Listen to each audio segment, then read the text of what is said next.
afternoon, everybody. I hope everybody's doing great today. We're here to take a first early look at this Sunday, Week 2 main slate here on Draftkings. I can't wait to get into this week and this slate with you guys.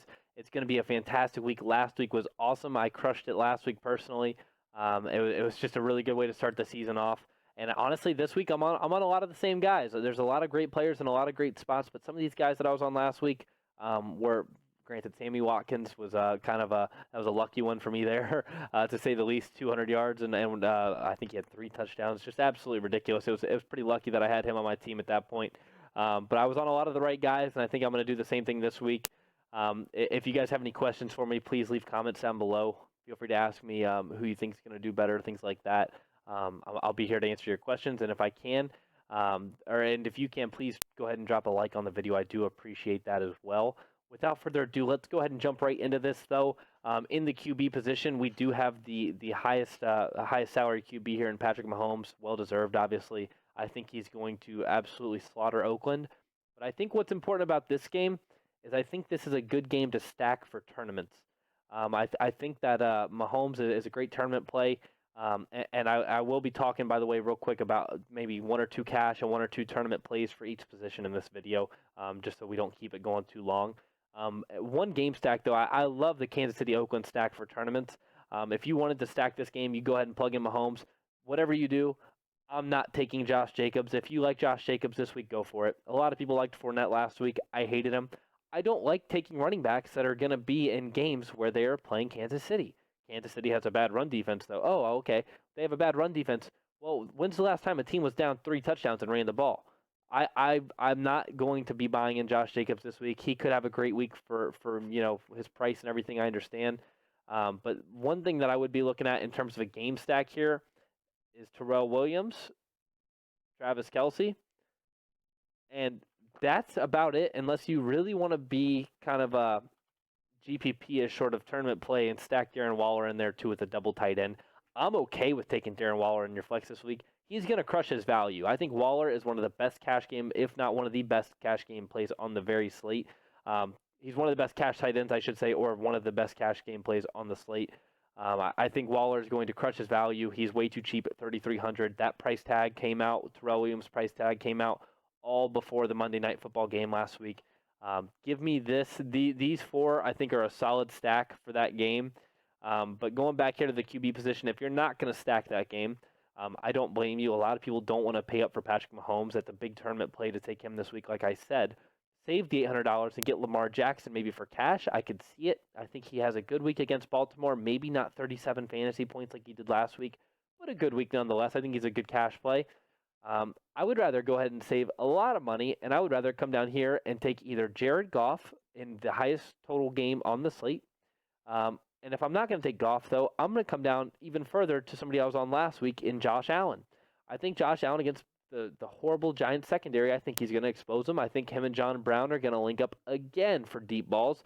I think John Brown's going to break 100 yards this week and get another touchdown. And he's only 5,200. I like John Brown. I like Josh Allen. But I also like Jared Goff. And if I'm building a cash lineup, give me Goff. Give me Goff all day. And then run it right back with Alvin Kamara. Alvin Kamara and Jared Goff. This is something I like to do pretty often. I like to take a QB like Goff, and then I like to pick somebody to bring it back the other way. And we're going to get more into that here in a second.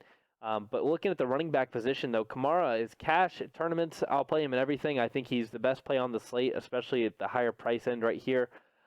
If you want to come down to this mid-range a little bit, I think Derrick Henry is a great play this week, and I really think Marlon Mack's a good play this week too. Not a lot of people thought Marlon Mack was going to do anything last week. Not a lot of people think he's going to do anything this week either because Nick Chubb didn't really perform against Tennessee. But if we're being real, the Browns didn't really perform against Tennessee. I would take the Chargers to beat Tennessee, and if the Colts are that neck and neck with the Chargers, I think the Colts can make a game out of this. I think both of these running backs are great plays. If I had to choose one, I'm taking Derrick Henry. After what we saw from Austin Eckler last week, kind of lighten up the Colts a little bit. Derrick Henry's just kind of been on one.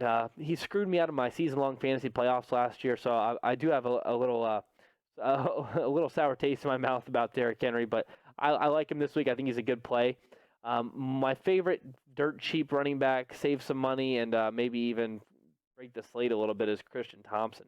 I think Chris Thompson he had 10 targets last week, I think. 10 targets last week. I don't care if he runs the ball 3 times or 0 times. If he gets 10 targets and he's only 3,900, give me Chris Thompson. Give me Chris Thompson every single week. Especially now that Geis is out. It says doubtful. He's out. He's not going to play this week. I got scared. I thought that was an O next to Juju's name. I was going to say, what did I miss? My favorite play here at wide receiver, again, this highest total game, the Saints-Rams, even though it's on the road, give me Michael Thomas. I love Michael Thomas, and I know it's going to be weird taking Kamara and Thomas without Drew Brees.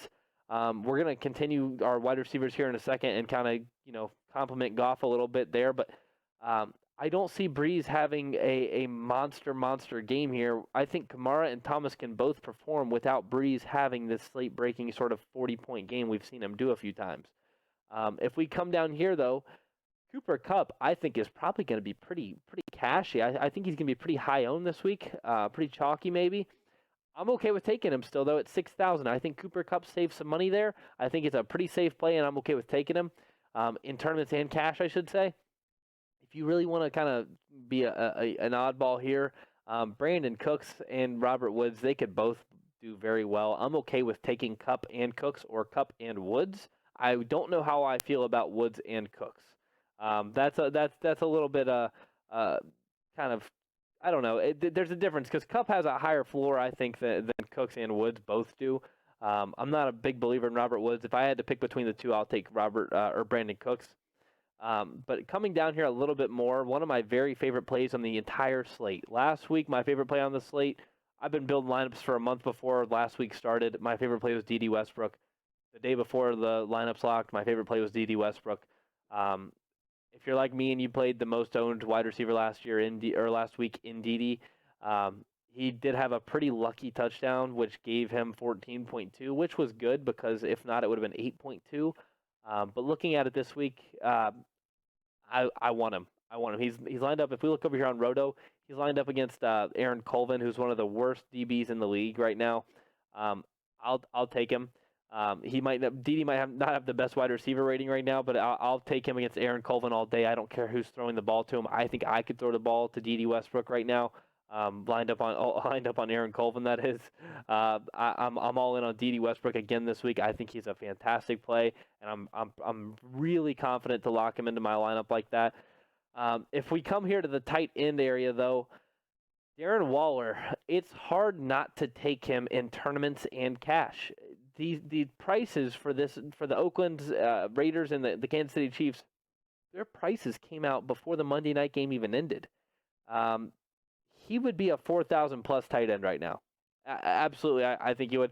Hawkinson, the reason Hawkinson's not is because he's a rookie and it was a pretty fluky game. Not to mention the fact that game ended really crazily. I'm gonna take Darren Waller here. I think Darren Waller for 3,300 is just too good of a value to pass up. And then if we go ahead and plug in a defense here, the lowest total game on the slate, Bears Broncos. I love the Bears defense. I love them against anybody. I love them against Joe Flacco. I don't know about paying $3,900 for a defense. It doesn't necessarily kind of say like, hey, I should do that. I don't know about paying $3,800 for a defense with a rookie quarterback that did look really good last week against my Detroit Lions, against a team that had 4 wide receiver sets more than the entire league did combined. I'm not buying Baltimore's defense this week. They looked fantastic last week. They're a great defense, but they played Miami.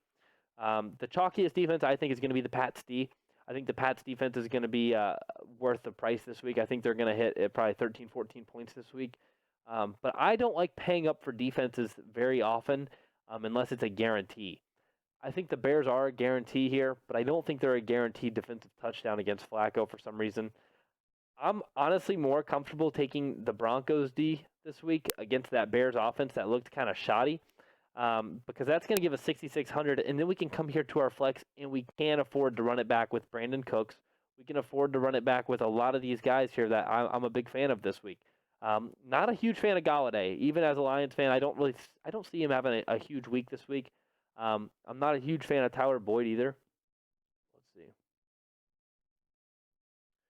I mean, if we're gonna keep it in this range, it's got to be Brandon Cooks, or maybe even Robert Woods. But I'm personally feeling Brandon Cooks against the Saints. So if you give me Brandon Cooks there, I think this is a fantastic cash lineup, and there also is a few tournament plays in there. I could see it. Oh, you want to say hi? I'm not gonna throw my cat. Don't worry. But no, I think this is a good cash lineup. I think it's a pretty safe lineup. If I'm gonna kind of orchestrate it more for cash, I'm gonna take out Dede. I'm gonna take out Christian Thompson, and I'm going to take out the Broncos D. And then I'm pretty comfortable with all these plays here, kind of as a core lineup for you. If you have any questions, though, like I said, please let me know in the comment section down below. On your way down to the comment section, there's a little thumbs up button. Make sure you click that for me. And then I will be here, and I will be checking the comments frequently. Happy to answer any questions. My Twitter will be in the description below. The best way to contact me is just to tweet me rather than comment on the video.